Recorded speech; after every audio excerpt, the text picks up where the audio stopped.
إذا السماء انفطرت وإذا الكواكب انتثرت وإذا البحار فجرت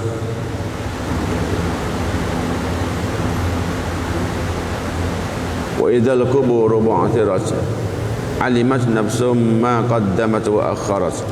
Sadaqallahul azim. Alhamdulillah, tuan-tuan dan muslimin muslimat rahimakumullah, terapkan kesyukuran kepada Allah Subhanahu wa taala, dipanjangkan usia dalam keadaan taat kepadanya, diberikan kekuatan kesabaran untuk berada dalam majlis ilmu pada pagi ini untuk kita cuba memahami ayat-ayat Allah Subhanahu wa taala. Moga-moga menarik rahmat Allah, diberi kefahaman berkenaan agama kita, diberikan kemudahan untuk beramal dengan perintah-perintah Allah Subhanahu wa taala, dan digolongkan kita sebagai ahli Al-Quran, ashabul Quran. Moga-moga inilah harapan kita sepanjang keberadaan kita ini, dan kita memulakan hari ini dengan ketaatan. Semoga sepanjang hari ini pun kekal kita dalam ketaatan. InsyaAllah pada pagi ini kita nak mulakan tafsir surah yang baru, surah Al-Infitar. Itu dah habis surah At-Takwir, selesai surah At-Takwir. InsyaAllah pagi ini kita mulakan dengan surah Al-Infitar, salah satu daripada surah Makiyah. Surah Makiyah, surah yang diturunkan di Mekah, yang diturunkan di Mekah dan sekitar-sekitarnya, ataupun surah yang diturunkan sebelum daripada hijrah Nabi SAW. Namanya hijrah, sebelum hijrah namanya surah Makiyah, kan? Ataupun surah yang ditujukan kepada penduduk Mekah. Dia banyaklah maksud Makiyah ni. Jadi ini surah Makiyah mengandungi 19 ayat. Mengandungi 19 ayat. Nama surah ini diberi nama surah Al-Infitar kerana mengambil firman Allah di permulaan surah, bila mana Allah berfirman iza sama'u fatarat. Infatarat tadi. Bila langit terbelah. Bila langit terbelah, maknanya terbelah. Seperti firman Allah dalam yang lain yang bermaksud langit pun menjadi pecah belah pada hari itu. Surah Al-Muzammil. As-sama'u munfatirun bih. As-sama'u munfatirun. Langit pun menjadi pecah belah pada hari itu. Maknanya ceritanya langit yang kukuh, binaan yang paling kukuh pada pandangan manusia yang dibentangkan kepada kita pun dah mula hancur, binasa dah. Mula hancur, pecah belah, mana hancur, langit pun pecah. Jadi pada hari kiamat ni tak ada benda yang bertahan. Pada hari kiamat tak ada benda yang bertahan, binaan yang paling kukuh pun hancur. Nak cerita gitu. As-sama'u fatarat. Langit pun terbelah, hancur, binasa. Tak ada binaan yang kekal, tak ada tempat nak berlindung, tak ada apa-apa dah. Itu cerita pasal kedahsyatan kiamat. Kedahsyatan kiamat. Jadi surah ini bila kita bandingkan dengan surah sebelumnya, surah At-Takwir ataupun surah selepasnya, surah Mutaffifin, surah Insyiqaq selepas dia, menjelaskan tentang keadaan hari kiamat dan malapetaka dahsyat. Cerita pasal hari kiamat, seperti mana yang telah dijelaskan. Biasalah surah Makiyah, kita pun dah jelas surah Makiyah ni dia banyak berkisah berkenaan dengan akidah, berkenaan dengan akidah umat Islam, akidah yang perlu diimani. Antara perkara yang paling banyak dikufuri, diingkari adalah berkenaan dengan kebangkitan. Kebangkitan. Bukan sekarang aja manusia tak percaya dengan hari kebangkitan ni, benda lama, isu lama dah. Memang manusia ni dia ada segolongan yang ingkar dengan hari kebangkitan. Manusia hidup sekali atas muka bumi, dia kata. Jadi banyaklah surah-surah Makiyah ni berkisah berkenaan dengan masalah akidah, dan antara masalah akidah kepercayaan yang utama ialah masalah beriman kepada hari kebangkitan, hari akhirat. Sebab itu surah ni cerita berkenaan dengan hari kiamat. Secara umumnya surah Makiyah ini, surah Infitar ini berbicara tentang persoalan akidah. Jadi akidah yang disentuh dalam surah ini berkenaan dengan tanda-tanda kiamat, berkenaan dengan hari kiamat. Akidah ni banyak, beriman kepada malaikat, beriman kepada kitab, qada qadar, semua masalah akidah. Tapi dalam surah Al-Infitar ini yang dipilih, persoalan akidah yang dipilih ialah berkenaan dengan kiamat. tanda-tanda kiamat, perkara yang berlaku selepas kiamat. Ini hari kebangkitan balik, pertukaran alam dunia, berakhir alam dunia, masuk alam baru namanya alam akhirat. Dunia lawannya akhirat. Alam dunia bertukar jadi alam akhirat. Memberi gambaran tentang orang yang baik, orang yang mukmin, yang beriman, yang taat, dan gambaran kepada orang yang jahat, orang yang kufur, fasik, fajir pada hari kebangkitan. Pada hari kebangkitan bagaimana keadaan dua kumpulan ini, seperti juga dalam surah-surah yang lepas. Sebab itulah kalau kita dah faham, diberitahu bahawa keadaan orang baik sekian, orang yang kufur sekian, kita pun berusahalah untuk menjadi orang yang termasuk di kalangan orang-orang yang baik, yang beriman, yang taat. Sebab kita sekarang berada di medan ujian. Dunia medan ujian, bukan tempat untuk berseronok. Seronok akhirat, tempat nak berseronok akhirat.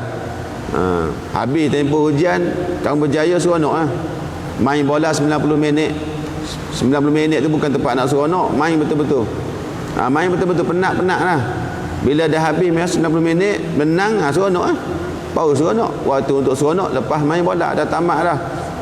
Dalam permainan kamu tak ada seronok, kamu kena serius, kena penat. Macam sekarang kita ni dalam tempoh permainan, dalam tempoh kehidupan, tempoh permainan kita, tempoh ujian, maka kita tak boleh seronok.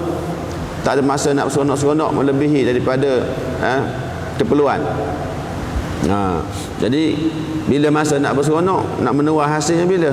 Pada hari akhirat. Ini dalam tempoh ujian lagi. Tempoh ujian. Jadi secara umumnya berkenaan dengan persoalan akidah. Lalu dimulakan dengan memberikan gambaran tentang peristiwa perubahan alam yang dapat dilihat pada hari kiamat, iaitu langit pecah, runtuh, bintang bertaburan, lautan meledak, kubur terbuka, terbongkar. Kemudian diikuti dengan pemberitahuan tentang setiap orang akan mengetahui balasan amal yang telah dilakukan semasa di dunia. Ini adalah ayat 1 hingga ayat 5. Ayat 1 hingga ayat 5 surah Al-Infitar cerita berkenaan itu, proses kehancuran alam dunia. Dia nak ganti dengan alam akhirat. Tiup sangkakala yang kedua, bangkit balik, mulalah kehidupan alam akhirat. Yang pertama, kemusnahan, hancurlah alam. Ini cerita disebut mana? Cerita ni sebut dalam Quran. Cerita siapa cerita? Cerita Nabi Muhammad sallallahu alaihi wasallam yang cerita. Maka tak ada ruang untuk kata betul ke tak betul, tak ada ruang.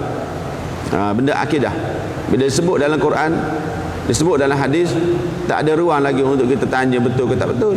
Nak fikir-fikir macam mana, tak boleh fikir, sebab bukan benda fikiran, bukan benda yang boleh difikir, di luar daripada kemampuan akal. Perkara gaib, perkara gaib di luar. Maka kita selamat dengan cara beriman. Selamat dengan cara beriman, sebab benda dah sebut saya jelas dalam Quran.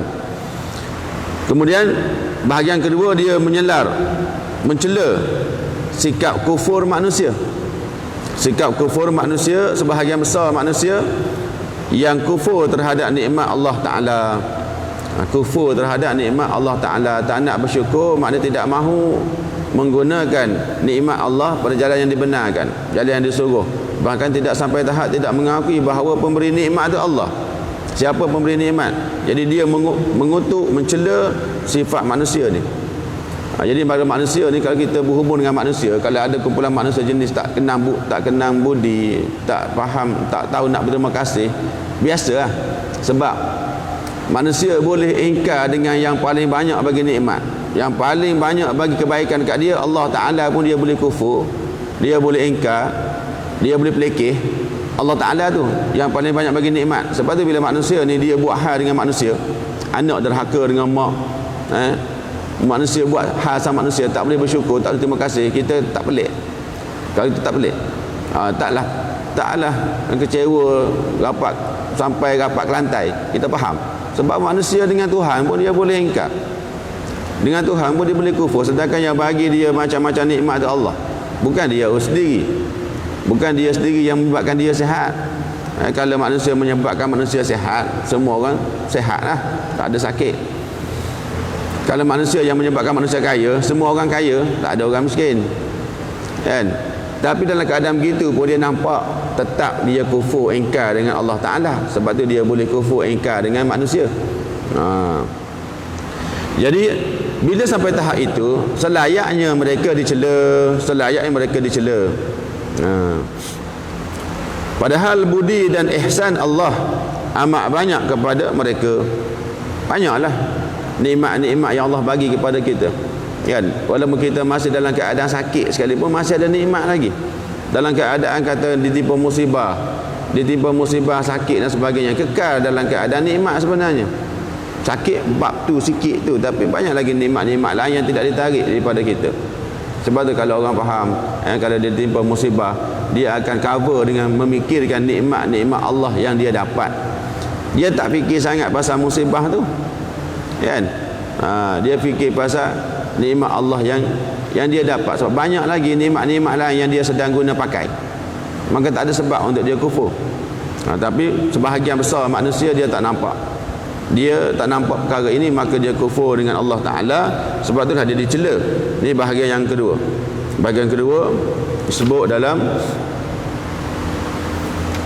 surah ini, selepas daripada ayat 1 hingga ayat 5. Dia sebutkan, ya ayyuhal insanu ma gharraka bi rabbikal karim.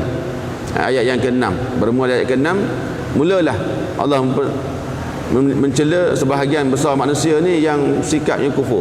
Ya ayyuhal insan, wahai manusia, ma gharraka bi rabbikal karim. Apakah yang menyebabkan, yang memperdayakan kamu? Gharraka, apa yang memperdayakan kamu sehingga kufur terhadap Tuhan kamu yang Maha Pemurah? Dia tanya untuk menyadarkan, mencela orang-orang yang tidak sedar. Kemudian yang ketiganya, surah ini menyatakan antara sebab keingkaran dan kekufuran manusia. Bila Allah tanya tu, ya ayyuhal insanu ma gharraka bi rabbikal karim, apa yang menyebabkan kamu terpedaya untuk kufur, dusta terhadap Allah yang Maha Pemurah?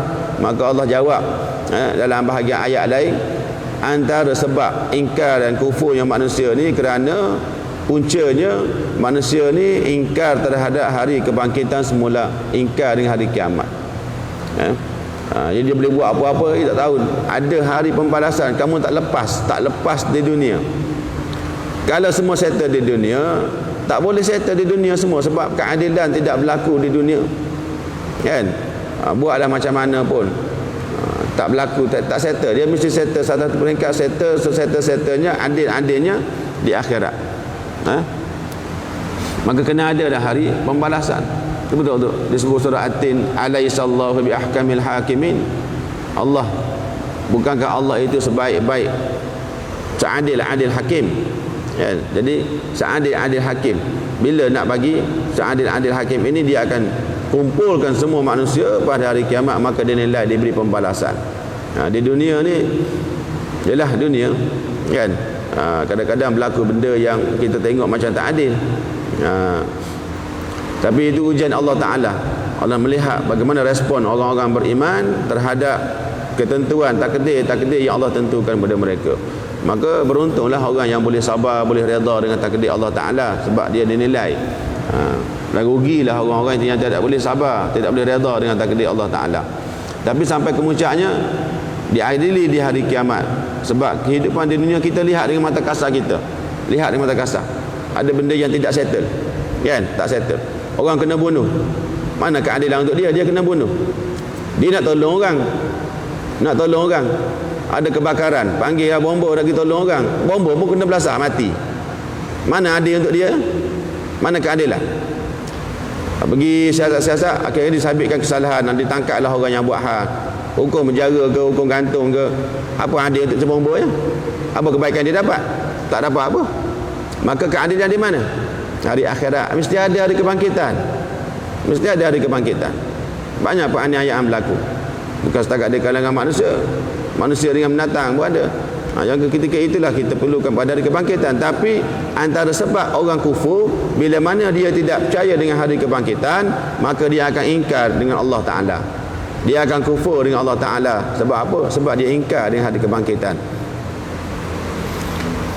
Kalau kita jenis percaya dengan hari kebangkitan, sebab tu takut kita nak buat kejahatan. Settle atas muka bumi, nanti orang tak tahu di akhirat tak settle lagi. Jadi orang yang beriman hari kebangkitan, dia takut nak buat kejahatan. Maka amanlah dunia. Amanlah dunia. Pasal orang takut nak buat jahat. Kenapa takut nak buat jahat? Bukan polis tangkap pun, bukan orang tahu pun, tapi tak settle. Nanti settle ke akhirat susah, dia kata. Maka dia, pasal dia beriman hari kebangkitan. Jadi orang tak beriman yang punca jahat ni. Tak beriman hari kebangkitan. Lepas tu ditekankan masalah iman dengan hari kebangkitan ni. Biasa digandingkan Allah, beriman dengan Allah, beriman dengan hari kiamat. Banyak dalam hadis-hadis pun sama disebut. Man kana yu'minu billahi wal yaumil akhir. Siapa yang beriman sempurna keimanannya dengan Allah dan hari akhirat, falyakul khaira, hendaklah cakap benda-benda baik, au liyasmut, atau duduk diam-diam.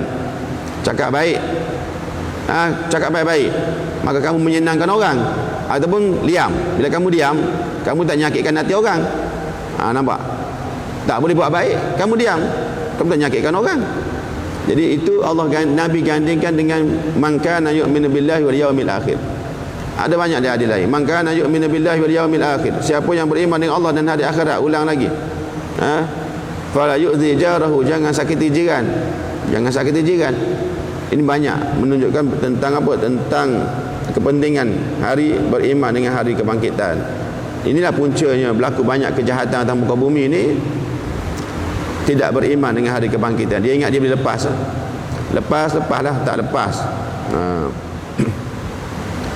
Dinyatakan bahawa amalan manusia itu dicatat dalam buku catatan amal dan diuruskan oleh malaikat kiraman katibin. Ini keimanan kita pada para malaikat. Ada malaikat yang ditugaskan untuk mencatat, memantau segala perbuatan kita. Atas muka bumi ni, kalau orang tu sentiasa dipantau, dia lain sikit perangai dia. Jaga keadaan. Kalau dia sedar, dia diperhatikan. Bila tak sedar, diperhatikan, itu yang buat ikut suka. Maka Allah sebut dalam ayat yang ke-9 hingga 12 kan, kalla bal tukadzibu nabiddin. Ayat yang pertama tadi, masalah manusia mendustakan. Kalla, bukan hanya derhaka, bukan setakat buat jahat, derhaka. Bal tukadzibu nabiddin, bahkan kamu mendustakan hari pembalasan ad-din, hari pembalasan. Bal tukadzibu nabiddin, itu antara sebab manusia buat derhaka, mendustakan hari pembalasan. Jadi kalau kita faham ayat ini, kalau kita nak didik diri kita taat perintah Allah Ta'ala, kena perteguhkan keimanan kepada hari kiamat. Kena perteguhkan keimanan kepada hari kiamat. Kalau kita nak kuatkan ketahanan daripada melakukan maksiat, nak dorong kita bermotivasi untuk buat ketaatan, memang kena teguhkan keimanan kepada hari kiamat. Syurga, neraka, kena percaya kan? Syurga, neraka. Kalau buat sekian-sekian, nampak syurga, buat. Nampak neraka, jangan buat. Tengok dosa, tengok satu perkara, nampak dosa. Dosa tu akhirat, agama, akidah. Tengok curi tu fizikal biasa je. Rasuah tu perbuatan, rasuah, nampak rasuah. Tapi orang yang ada iman dengan dosa, dengan pahala, bila nampak rasuah, dia nampak dosa. Dia bukan setakat nampak rasuah. Arak, dia nampak dosa. Tak semayang, dia nampak dosa. Dedah aurat, dia nampak dosanya. Maka takkan dia tersengih-sengih gelak ketawa dalam keadaan mendedahkan aurat. Sebab dia tahu dia buat dosa sekarang ni, dia buat dosa. Bila sedar buat dosa, takkan dia nak bergelak ketawa dalam keadaan buat dosa. Pandai kurang, kena dah tunjuk muka sedih sikit buat dosa. Jangan seronok-seronok sangat pasal sedang buat dosa. Tapi sebab dia tak nampak benda tu dosa, itu yang boleh settle, boleh leka. Lepas tu kalau kita nak nampak, nak perteguhkan ketaatan, kena perteguhkan keimanan kepada hari kiamat. Nampak, bukan setakat nampak dunia, bukan setakat nampak zahir, nampak hakikat dia. Nampak zahir, bukan setakat zahir, nampak hakikat dia. Tengok tak semayang, zahirnya tak semayang, hakikatnya apa? Hakikatnya dosa, neraka. Maka tak seronok hidup dalam keadaan on the way masuk neraka. Jadi kita berubah, pergi pada takdir yang Allah suruh. Takdir yang Allah suruh ialah solat. Sebab bila solat tu nampak syurga, nampak pahala. Itu di sebalik hakikat. Mentaati suami ke, nak derhaka, nak cakap rasa dengan suami ke, isteri suami nak mengabaikan rumah tangga, nak mengabaikan isteri, dia nampak perbuatan dia tu dosa. Sebab apa? Iman dengan hari kiamat. Iman dengan hari kiamat. Jadi disusuli pula seterusnya, disusuli pula dengan penerangan tentang kesudahan manusia. Kesudahan. Di mana kesudahan kita? Kalau di dunia ni sudah hidup dunia mati.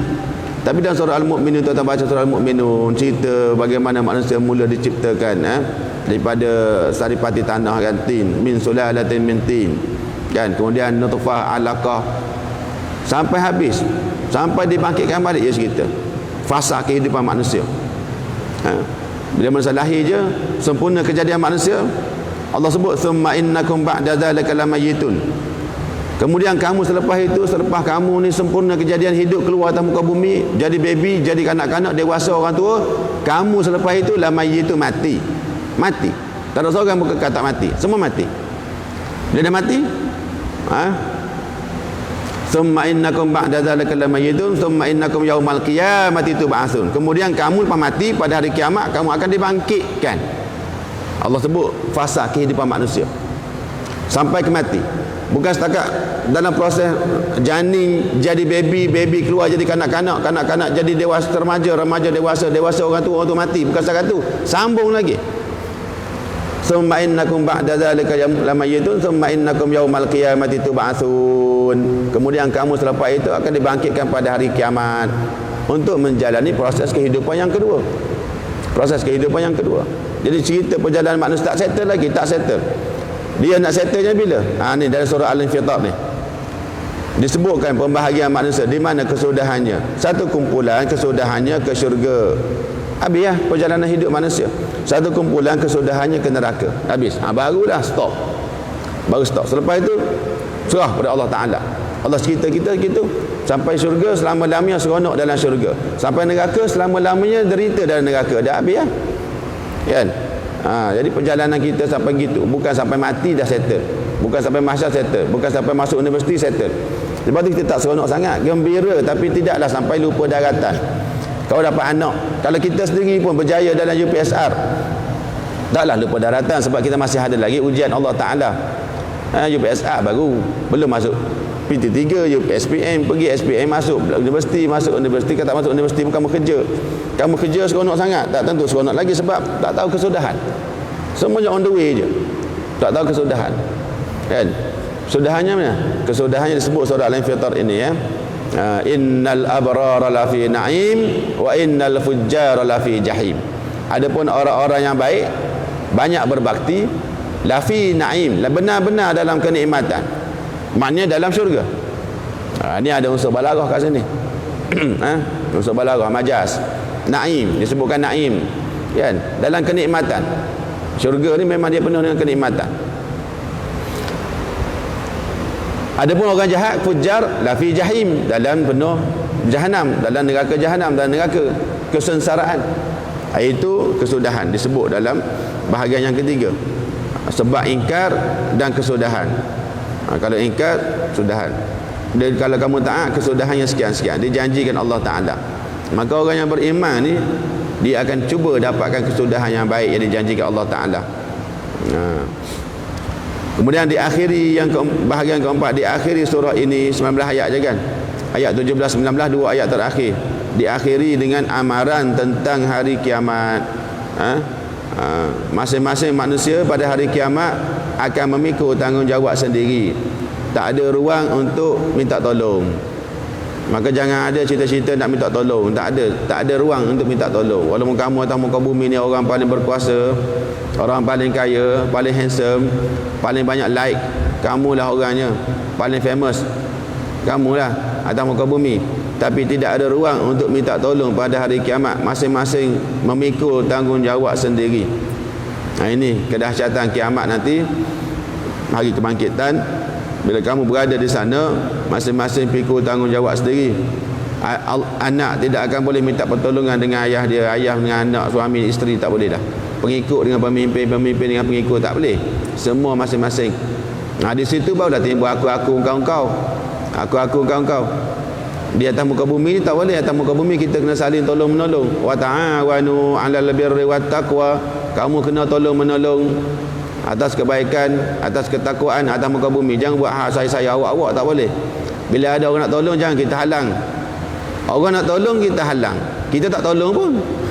berlaku sekarang macam Covid ni kan, zaman Covid ni ada orang suka nak tolong orang, dia halang, dia tak tolong pun orang tu. Ada berlaku. Jadi Allah suruh tolong, wa ta'awanu, tolong menolong. Pasal tak boleh hidup seorang-seorang atas muka bumi ni, nak seorang-seorang nanti sampai akhirat. Di situlah kamu akan masing-masing tengok diri sendiri je akhirat. Ini kedahsyatan dia, tak boleh minta tolong. Maka disebut dalam surah Al-Infitar penutup dia, yauma la tamliku nafsun li nafsin syai'a wal amru yauma idzin lillah. Kan, hari yang tidak boleh bagi manfaat seorang pun yang lain. Jadi itu cerita kesudahan. Jadi kesimpulannya kalau kita tengok surah ni 19 ayat ni, surah Al-Infitar 19 ayat ni, dia kata cerita berkenaan dengan hari kiamat, kesudahan golongan bahagia dan golongan yang celaka, dan dahsyatnya hari kiamat. Tu dua perkara je, cerita pasal kiamat dan kesudahan manusia. Jadi bila kita baca dalam surah ini, dalam tafsir ini, Dr. Wahbah Zuhaili ada sebut ambil satu hadis berkenaan dengan kelebihan surah. Kelebihan surah ni lah. Maka kata riwayat daripada Imam Ahmad mentakhrijkan daripada Abdullah bin Umar bahawa Nabi SAW bersabda, maksudnya siapa yang suka untuk menanggapi atau untuk memahami, mengetahui tentang hari kiamat ni, bagaikan melihat dengan mata biji mata sendiri, bagaikan melihat ria punya, bagaikan nak tahu kisah kiamat seumpama macam betul-betul tengok, maka hendaklah dia baca Iza syamsu kuwirat, at-takwir, baca surah takwir. Iza sama'u fatarat, baca surah infitar. Dan iza sama'u insyaqqat. Dia macam betul kan, takwir, infitar, lepas tu ada mutaffifin, dia selit tengah-tengah mutaffifin, lepas tu baru insyaqqat. 3 surah ni. Baca 3 surah ni seolah-olah kamu tengok sendiri kiamat. Nak ceritanya dahsyatnya kiamat, bukan kita nak tengok berlagu macam mana, nak gambarkan memang tak boleh gambarkan, cuba nak rasai kedahsyatan. Kalau kamu nak rasa kedahsyatan kiamat, baca 3 surah ni. Baca 3 surah ni, terjemahan dia, tafsir dia macam mana, insya-Allah kamu dapat rasa. Maka rasa menimbulkan rasa takut, untuk melakukan sebarang bentuk mungkaran, keingkaran, maksiat terhadap Allah Taala. Bukan kiamat ia 2 peringkat kehancuran, peringkat kebangkitan. Peringkat kehancuran itulah permulaan kiamat di sangkakala pertama tu, peringkat kehancuran, hancur bumi, hancur bukit bukau, hancur gunung, langit, bintang-bintang tu, itu peringkat pertama, kehancuran. Kiamat keduanya kebangkitan. Kebangkitan dekat mahsyar, mizan, ba'ats, kumpul macam mana, hisab macam mana, mizan timbang macam mana, sirat. Itu peringkat kedua, bangkitan. Dua-duanya dahsyat. Jadi kita akan melalui keadaan tersebut. Semua orang akan melalui keadaan tersebut. Suka tak suka, kamu akan melalui. Kamu manusia. Kamu akan, kalau kamu umur panjang sampai mati, tua, kamu akan melalui waktu kanak-kanak, waktu dewasa, waktu remaja, kamu akan lalu. Suka tak suka, kamu akan melalui waktu remaja. Kalau kamu sempat tua lah. Kan? Kamu akan melalui zaman tua. Kalau sempat tua. Kalau mati remaja, tak sempatlah tua. Tapi kalau ikut prosesnya, setiap orang akan melalui. Tak ada satu, saya ni orang besar. Orang besar tak perlu lalui zaman ni. Tak ada, kamu akan lalui. Samalah sampai peringkat masuk alam kiamat, kita akan masuk ke sana. Maka bila dah kita tahu kita akan pergi ke sana, orang cerdik, dia akan buat persiapan untuk berada di kalangan orang-orang yang bahagia. Buat persiapan untuk berada di kalangan orang-orang bahagia. Sebab dia cerdik. Dia tahu ambil kebaikan daripada dimaklumkan, telah diberitahu, dah dapat pemberitahuan awal. Dah dapat pemberitahuan awal melalui Quran, melalui hadis Nabi Allah hantar Rasul. Maka dimaklumkan awal, gini, dia pun ambil tindakan awal untuk berada di kalangan orang yang abrar tadi. Kan? Itu orang yang beruntung lah. Maka kalau kamu tahu tentang kiamat, kata Nabi, baca 3 surah ni. Dan Imam Nasai meriwayatkan dalam kitab daripada Imam Bukhari, Imam Muslim, disebutkan bahawa hadis ini, hadis tentang surah Al-Infitar ini berpunca daripada Jabir radhiyallahu anhu, bila mana Jabir mengatakan bahawa pada suatu ketika Muaz bin Jabal bersolat Isyak, dengan memanjangkan bacaannya, akan baca kisah hadis fitnah Muaz tu. Nabi Muaz solat Isyak, Muaz baca surah yang panjang. Riwayat mengatakan surah apa je panjang? Surah Al-Baqarah. Mayang Isyak baca surah Al-Baqarah. Kan? Surah paling panjang dalam Quran surah Al-Baqarah, dia baca surah Al-Baqarah. Maka ada makmum yang mufarakah, ada makmum yang berhenti, tak ikut, tak nak beriman dengan dia. Itu dah fitnah. Afattan ya Muaz, Nabi sebut. Maka ada makmum yang tak ikut mufarakah, maka timbul fitnah. Dia kata makmum yang munafik dah, munafik. Semayang baca panjang, mufarakah panjang dia tu surah Al-Baqarah. Maka ngadu kat Nabi. Nabi tanya, Nabi tegur Muaz, afattan ya Muaz, adakah engkau nak menimbulkan fitnah? Fitnah kepada orang masyarakat, baca panjang-panjang sangat jadi imam ni, baca ayat terlalu panjang surah Al-Baqarah. Tuan-tuan bayangkan Al-Baqarah. Kan? Mengapa kamu tidak baca? Nabi bagi option, Nabi bagi pilihan. Mengapa kamu tak baca? Iza sama'u fatarat wasabbih isma rabbikal a'la, surah Al-A'la, sabbih isma rabbikal a'la ke, bacalah wadduha ke. Kenapa tak baca iza sama'u fatarat ke? Jadi maknanya surah-surah ni pendek lah. Kalau imam baca iza sama'u fatarat, jangan gelah pula apa imam baca iza sama' panjangnya, baca kuliah dah. Ni pendek sebenarnya. Iza sama'u fatarat, iza syamsu kuwirat, wadduha ni surah pendek. Jadi dicadangkan agar baca surah ini dalam surah Isyak. Solat Isyak antara sunat baca surahnya surah Infitar, Ad-Duha, Al-A'la. Sebab Nabi tegur Muaz, Nabi bagi cadangan ke baca surah ni lah. Ini kelebihan lah, maknanya kelebihan lah. Sebab dia disebut nama. Surah Quran ada 114 surah. Dia disebut, maknanya special lah sikit. Surah lain ada special masing-masing. Kita pula kita baca semua surah. 114 surah, kena baca semua surah. Ada masa-masa kita baca semua. Jangan kita baca 2, 3, 8 surah, 10 surah je. Pilih-pilih je surah. Nak baca surah mesti Ad-Dukhan. Kata Ad-Dukhan tabarakah, tak tabarakah Waqiah, tak Waqiah Muluk, tak Muluk Yasin, tak Yasin Kahfi, tak Kahfi Rahman, tak pun 3 Kul. Ulang yang tu je semua hidup. 3 tu ulang semua. Yang lain tak kerti baca. Tak kerti baca apa guna belajar? Belajar baca surah lain pula. Quran ada 114 surah, bukan 10 surah. Jangan rasa seronok dah baca 10 surah amat-amat, lupakan lagi 112 surah. Tak boleh. Semua Quran semua kalam Allah, bagi hak masing-masing, semua baca. Kita pun usahlah baca. Muka surat demi muka surat demi muka surat baca Quran. Sampai tahap tak kerti baca, tak belajarlah baca. Belajar baca biar boleh baca surah tu. Jangan rasa seronok sebab dah baca surah sekian-sekian jadi amalan sampai terlupa surah-surah lain. Bagus dah awak beramal istiqamah dengan surah Tabarakah, istiqamah tetap malam baca. Betul, sebab ada fadilat dia. Lepas azab kubur, kan? Bagus dah awak istiqamah baca surah Kahfi tiap-tiap Jumaat, sebab memang sunat. Baca surah Al-Kahfi tiap-tiap Jumaat sunat. Tapi kenapa baca Al-Kahfi dengan Tabarakah je seumur hidup? 114 surah kan? Jadi kena usahakan baca semua surah. Baru kita boleh khatam. Mula balik depan. Ini Quran. Jangan berseronok atau rasa puas dengan sedikit benda yang kita buat, kita rasa dah baik. Rugi. Terpedaya dengan ibadah. Dengan ketaatan yang sedikit. Kita rasa terpedaya sebenarnya. Sebab tu sebut pada Quran ni, Nabi sebut Iqra'ul Quran, bacalah Quran semua 114 surah. Siapa-siapa yang masih anak buahnya, mungkin kita kat masjid ni alhamdulillah mungkin dah boleh baca Quran. Kalau ada anak buah cucu ke anak-anak, sebab saya ni ngajar kat sekolah kan, budak-budak sekolah ramai yang tak boleh baca Quran. Kita nak ajar banyak benda nak ajar.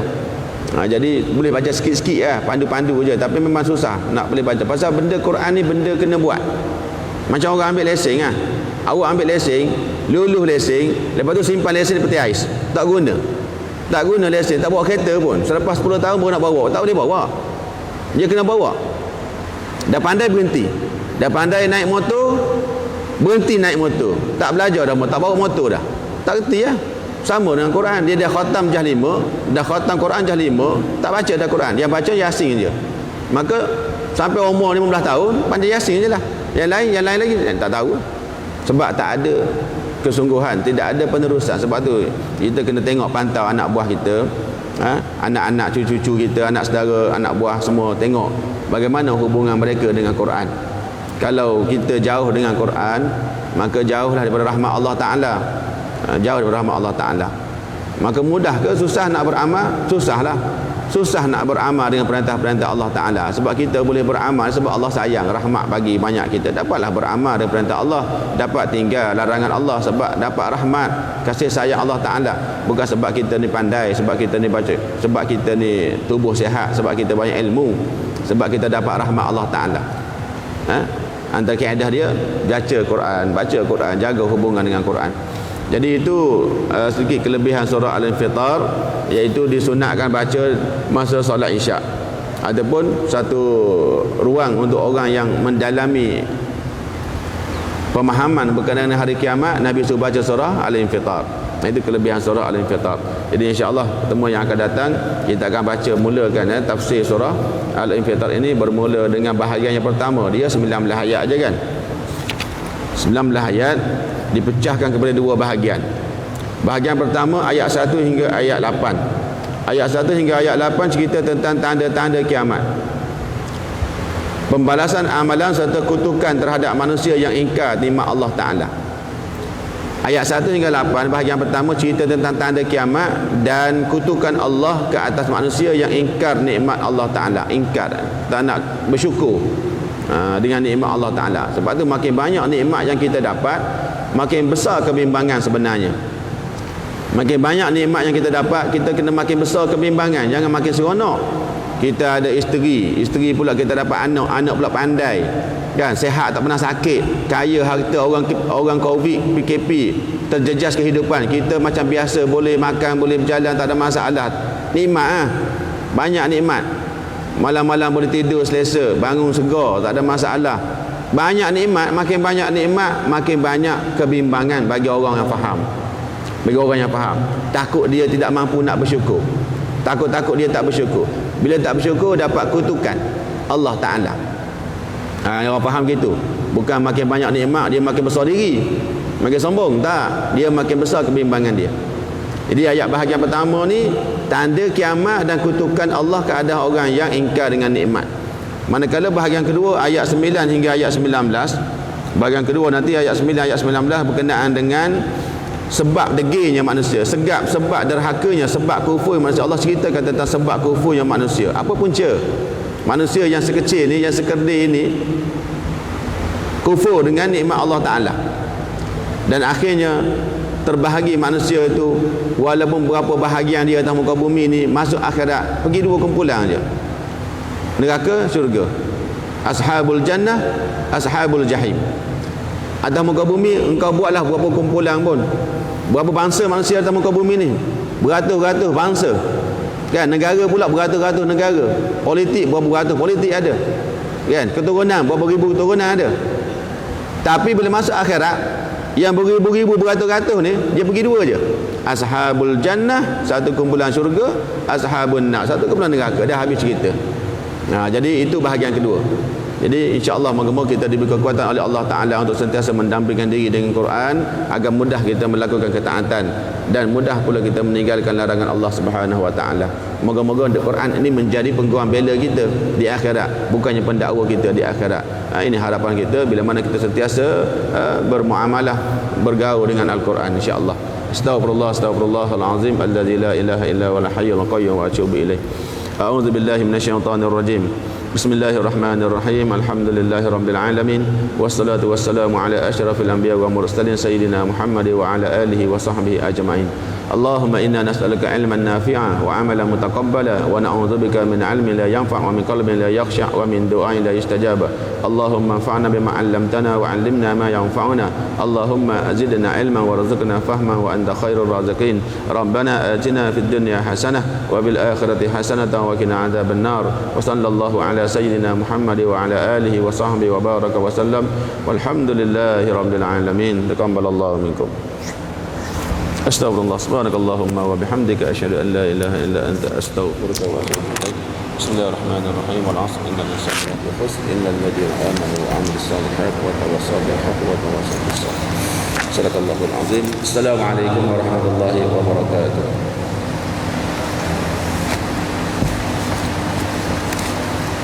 Allah